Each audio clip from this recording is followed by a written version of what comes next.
Ziyovuddin Nuriddinov, sizga tashakkurlarimizni yo'llab qolamiz. Surxondaryoga safar reja qilayotganlar uchun ajoyib yangilik bor bizda, to'g'rimi? Nigoraxon. Sariosiyo aeroporti ilk texnik reysni qabul etdi. Sariosiyo aeroporti rekonstruksiya jarayonlarini muvaffaqiyatli yakunladi.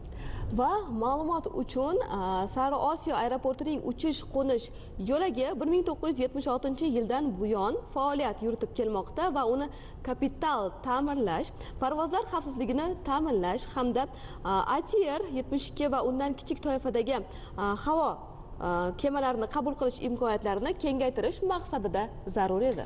Shuningdek, aeroportning 100 nafargacha yo'lovchiga mo'ljallangan yangi terminal binosi qurilishi yakunlash arafasida. Rekonstruksiya ishlari to'liq tugagach, bir oy ichida Sariosiyo aeroportidan muntazam yo'lovchi reyslarini amalga oshirish rejalashtirilmoqda.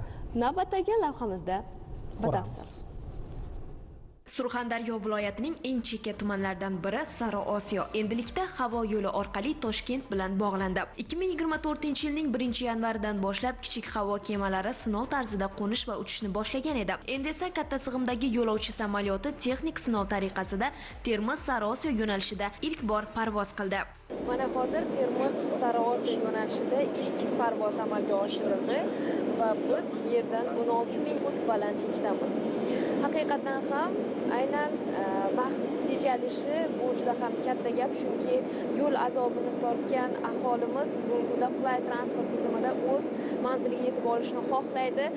Buni qarangki, aynan avia qatnovlarning yo'lga qo'yilishi natijasida Termizdan Sariosiyogacha bo'lgan vaqt agar taksida, yengil avtomashinada 3 soatni olsa, havo kemasida atigi 25 daqiqani olar ekan. Sariosiyodan Toshkentgacha bo'lgan masofa esa juda ham qisqardi va endilikda 40 daqiqa davomida yo'lovchilar manziliga yetib olishlari mumkin.